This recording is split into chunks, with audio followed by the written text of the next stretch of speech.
Welcome to part 2 of Master Blaster Zero. I just said Master Blaster Zero. Welcome to part 2 of my dyslexia. My name is Don and I'll be your host. I'm keeping that in. Welcome to part 2 of Blaster Master Zero. In this episode we're going to investigate the residential area, which looks oddly enough like an Imperial facility from Star Wars. Strange. We're going to investigate this area to see if we can find Fred. Those worm-like mutants will be familiar to you if you played the original Blaster Master.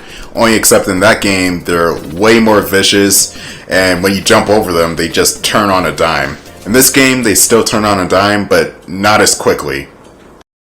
In the top-down dungeons of Area 2, there will be these turrets that will shoot in two directions at once, either up and down, or left and right. They can't shoot four directions at the same time for some reason. And there will be diagonal variants of that same turret coming into play later on. I believe they make their appearance in stage 5 or 6, so not for another while. Be sure to collect all the maps you can find in this game. Again, I mentioned this in part 1, but collecting all the maps and all the upgrades will get you the 100% ending of this game. That's weird. The signal coming from here is gone. Nothing to do except head for where this other signal is coming from. You have to follow what the transceiver is doing. That's that little radar icon at the top right portion of the screen.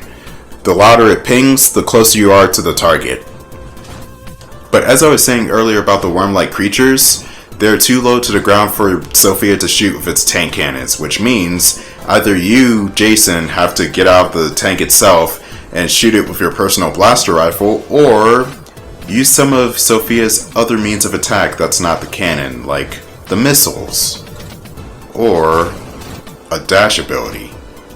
Not saying that Sophia has a dash ability, I'm just saying, if Sophia had a dash ability, she should probably use it against the worms. Be careful of this purple water. That is corrosive goo that will eat away at your health like nothing else. And again, I'm gonna make the original versus Zero comparison. But in the original, if you fall into these, there's no way in hell you can get out of them. In this game, you can at least get out of them without even trying, but you'll still lose like 3 bars.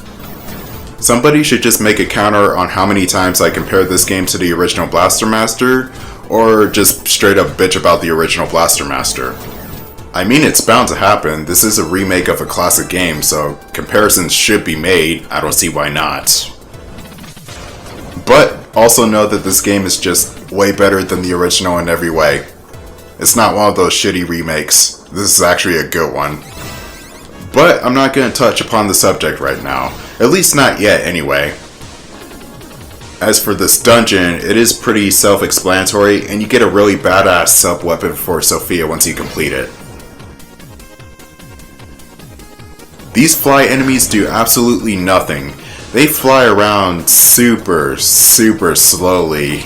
And the yellow one is the leader, so if you take it out, another one will just take its place, and the others will just orbit it, which is kind of strange.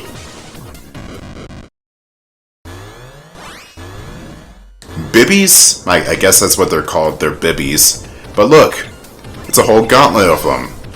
And it's boring, so let me speed this up with Striker. Striker obliterates everything on screen.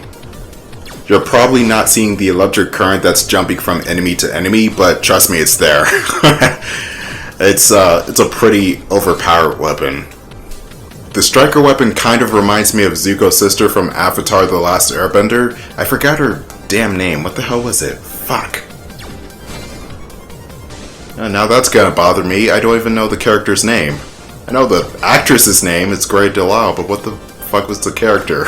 I hate it when that happens. Oh well, it doesn't matter right now, just look it up later and post it on screen.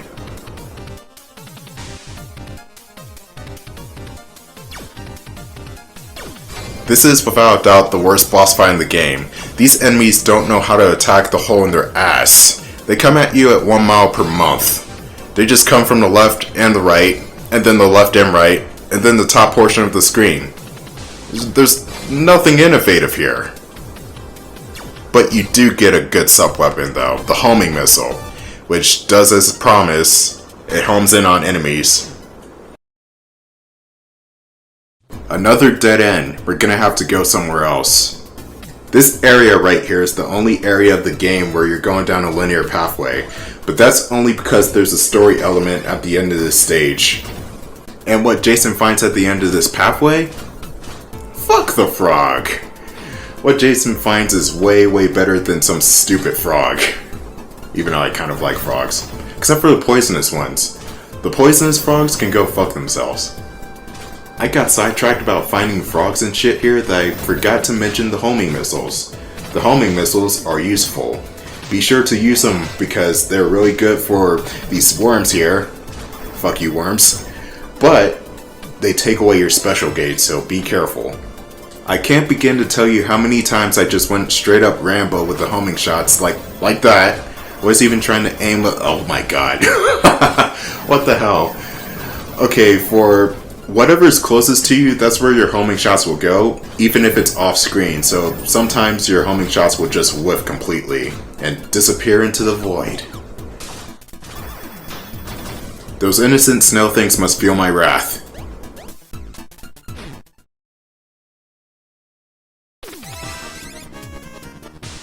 New gameplay hazard / gimmick. Gimmick, that's another Sunsoft game. This corrosive goo, which reminds me of Chemical Plant Zone. It rises and falls from the cracks in the ground. There are ways of telling whenever the floor is about to turn dangerous, most notably your controller. That's right, your PS4 / Switch controller will rattle a bit whenever the floor is about to turn deadly. Another way of telling is just look at the floor itself. You are given gracious amounts of time to get off the floor before it turns completely liquid. Like right there, I was still on the floor when it was turning purple, but the floor wasn't an active hitbox yet, so I was still able to get to safe ground. Now here's a weapon that is useful, but I kinda neglect its existence. It is the Reflect Shield. Bounces bullets right back at the source.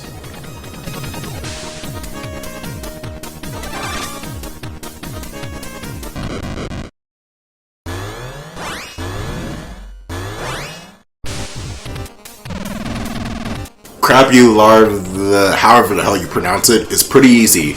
There's two of them, and the both of them will come out of two pools of goo. They shoot balls of slime at you, but they almost always seem to miss you because they just go flying over Jason's head. The weapon of choice you want for this boss is Striker.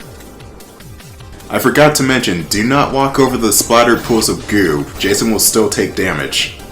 Or maybe he's just wearing Nikes and he feels he needs to keep them clean. But with that boss taken care of, we get explosions and a white flash. No, we get the laser shot. A pretty useful weapon, but it takes MP, or special gauge. Why did I say MP? I'm not playing Final Fantasy. That's weird. I said this exact line 2 times already. Nothing to do except head for the signal. Jason says the same lines like 3 times in this area. I don't know why. He's being overly redundant apparently. But don't worry though, he won't be repeating lines for too much longer. We'll get somebody else that will repeat lines to him for him in about maybe 5 minutes. The laser shot will cut through enemies, but again it takes, I almost said MP again. It takes special gauge. Final boss of this area, we need to head over there right now. Having a map in this game makes everything so much simpler because in the original Blaster Master, or just any Metroidvania from the mid to late 80s, there were no maps, or if there was, it was in the instruction booklet. So you're pretty much going in blind. The original Metroid? Ew, man, that is rough. The first Legend of Zelda game? Yikes, man, yikes. This even carried over into some 16-bit games, like very early on, like Phantasy Star 2? Oh my god, Phantasy Star 2. The first dungeon alone is the final dungeon. It is that freaking hard. And so I think to myself, I am going to these older games and it's pretty cool to play them, but why am I playing them when their sequels did it better? When Super Metroid did Metroid better? When Zelda 2 and A Link to the Past did The Legend of Zelda better? When Phantasy Star 4 did Phantasy Star 2 better? What's this signal now? I don't know why, but this signal seems different from the one I've been following up until now. Now I'm all curious. I think I'll go have a look-see. And that was my Jason voice. I hope you enjoyed that. Now, what was I talking about? Oh yeah, going back to the really archaic first game when there's a better sequel argument. Now, I like the first games in those respective series, but it's really hard to go back to them, you know? Okay, so Super Metroid did everything right. It added diagonal shooting and the option to duck. Legend of Zelda: Link to the Past is just a way better game. It added a map. And so did Super Metroid. Super Metroid also had a map, now that I remembered it. And Phantasy Star 4 is just better. Had better combat. It honestly did not have a map, but it didn't really need a map because everything was so concise in that game and you always know where you're going. RPGs and Metroidvanias only gotten better as time went along. Now, play Dragon Quest 1 or 2, then play Dragon Quest 11. Which one is the better game? After that slight deviation from what's actually going on screen, yes, I know, I'm a professional commentator that's talking about other games not pertaining to this one. Well, I guess it kind of relates because you're all the same. Not really, but Metroidvanias, same category, kind of. A little bit. What's going on screen right now is more bugs. To hell with those bugs.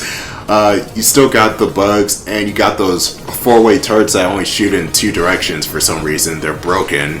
I don't know why they're broken. Somebody needs to fix their damn turrets. Now you may notice that I'm not spamming the wave here. It's because I'm spamming the striker. You see every other YouTube channel just spam the wave for victory? Well, I'm not one of those YouTube channels. I'm gonna use something different. And by something different, I mean striker. And maybe a couple of other weapons thrown in there, but I'm not just gonna spam wave all the time. Unless I really feel like it. And here's a room that is totally not threatening at all. You got this flood coming towards you, and it's taking its sweet ass time. Run, Jason, run from the slow moving goo. It's going to catch up to you in 50 years.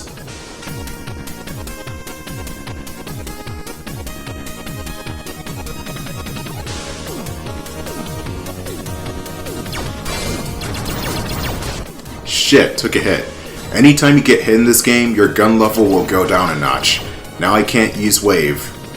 Don't worry though, this game is quite generous with gun pickups. Either by destroying the environment or killing enemies, you'll find these pink capsules and those will be your gun power-ups. What you want to do here is break apart the blocks so you can get away from the toxic sludge.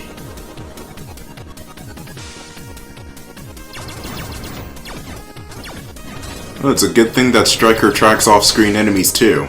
Well, slightly off-screen enemies. Not all enemies that are off-screen. And what I was doing there was me just dancing around to the music while waiting. I don't know what to tell you, the soundtrack is just simply amazing. It's Sunsoft. And not only is it Sunsoft, but it's the composer from Mega Man 9 and 10 getting involved here, so you know this is a good one. Oh, another crab. Whoa, that's a huge mutant. Ah, the signal is coming from there too. Guess I'm gonna have to fight. Warning! Lair of the Toxic Vermin. Crabulous. What does that mean?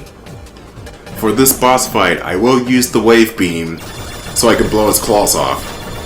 Crabulus's actual weakness is the Penetrator, which is Jason's level 3 gun. The boss's strategy consists of it thrusting his claws at you, if you didn't take the time to destroy the claws in the first place. Granted, they do grow back after a while, so maybe that still applies.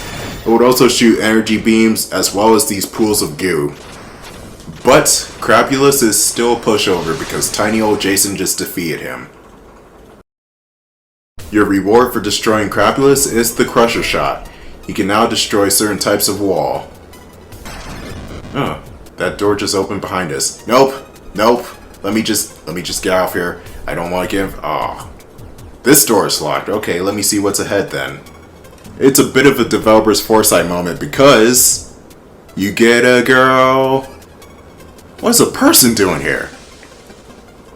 And this is why I'm saying to hell with the frog, because we find someone better. Hey, I'm here to help. Are you alright? Damn it, come on. Please open your eyes. From the moment I held her in my arms, my blaster rifle began to emit this brilliant light. The light was getting bigger and bigger and totally enveloped us. Wait, which blaster rifle are you referring to? What's going on? What? Thank goodness, you're awake. You can do it.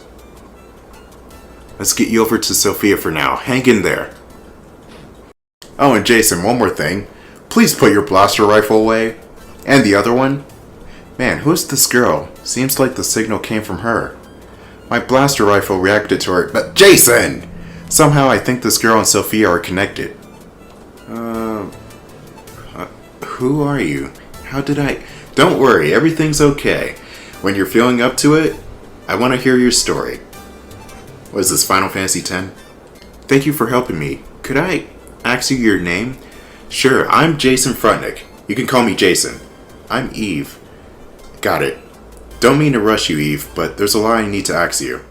I listened to her story, found out the reason why she's here, and learned that she seems to have lost a lot of her memory. On top of that, when it comes to tuning up and doing maintenance on Sophia, her skills blow mine out the water. It's so strange though. I feel like I remember this sensation. And that's her story. I still feel like I have a lot more to learn about her though. You're goddamn right. Hey Jason, I'm finished tuning up Sophia. Thanks, Eve. By the way, now that you're back on your feet, what are you gonna do now? Well, if it's okay with you, do you think I'll be able to join you? You helped me out so much back there. I want to return the favor. If you're using Sophia to find Fred, I think I can really help you out. I'm happy to hear that, but there's a good chance we're going to have to fight some mutants. It'll be just as dangerous, no. It'll probably be even more dangerous than what just happened here. I know, but if you're in danger, I might be able to save you too. She's absolutely right. I'm bound to run into things that I won't be able to do on my own going forward. If it was dangerous for her on her own, then I'm sure it will be just as dangerous for me too. Going together is the way to do it. But I wonder why she is so eager to lend me a hand. I guess that's a no then. In that case, if you leave me, come on, don't say things like that. I want you to help me out. Oh, okay. You got it. Leave it to me. Leave it to Beaver. Looks like Fred's signal is coming from a different area now. I think it's the industrial area. Industrial area, huh? Okay, let's go check it out. One more thing, if you want to talk to me, choose the receiver icon from the subscreen. There's lots of things I'd love to talk about with you, so I'm here to chat anytime you want to talk. And with that, we now have a secondary character, Eve, and she's freaking adorable. Now, there was a secondary female character in the original Metafight game, you know, Japanese version of Blaster Master 88, and she was in the background, like way in the background. You had to read the instruction manual to even know that she existed, or beat the game because she was in the credits. But yeah, they had no female protagonist in the American version for some reason, and that kind of felt odd. But then again, it was just a boy finding a frog. That was how basic the American version of the story is. So, this is where the worlds collide. We are trying to find a frog, just like the American version of the original game. And we just met this girl who looks very similar to one of the protagonists of the Japanese version of the game. And very soon, things will take a more sci-fi-esque approach, just like the Japanese game. But I'm not going to spoil that right now, that's still a secret. There are actually 2 items I need to get from here, but one of them's unavailable to me as of right now, so I need to backtrack in order to get it, because it's too high up. However, I could still reach this one right here, this power-up. And this power-up right here will save you many a headache, because it is just brilliant. Also brilliant is the dungeon theme changing depending on the situation. Have a listen.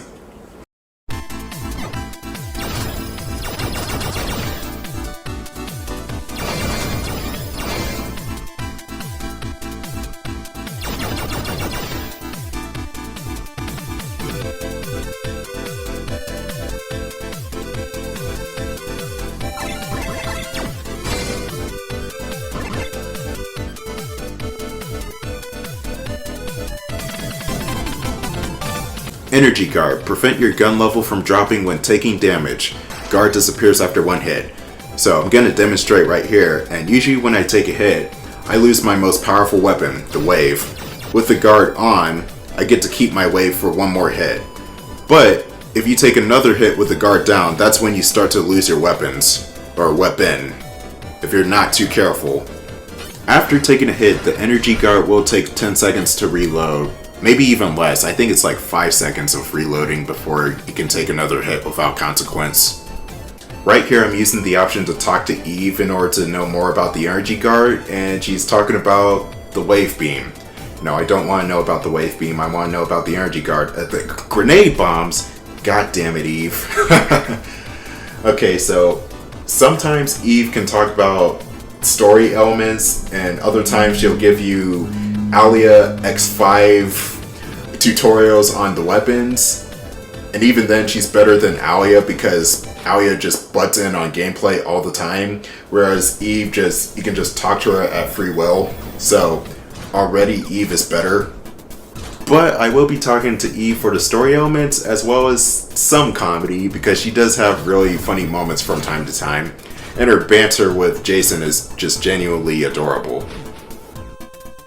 To get to Area 3, you want to take the bottommost pathway, then go straight to the right. And don't worry, this version of Area 3 I can beat with no problem. The original version could eat a dick. I'm serious. To hell with Area 3 from the original game. Jason, it looks like Fred's signal is coming from this vicinity. Is there any way we can get a more specific location? Well, looks like it can only receive the signal, not trace it. Sorry, this is the best I can do. Hey, it's not your fault. We'll just have to search from the old-fashioned way. Hang on a second, it looks like the systems here are still operational. Still in operation, and have been so for a while. Let's stay on alert, never know what might happen. And with that, we're gonna leave off right here. Tune in for part 3 of Blaster Master Zero.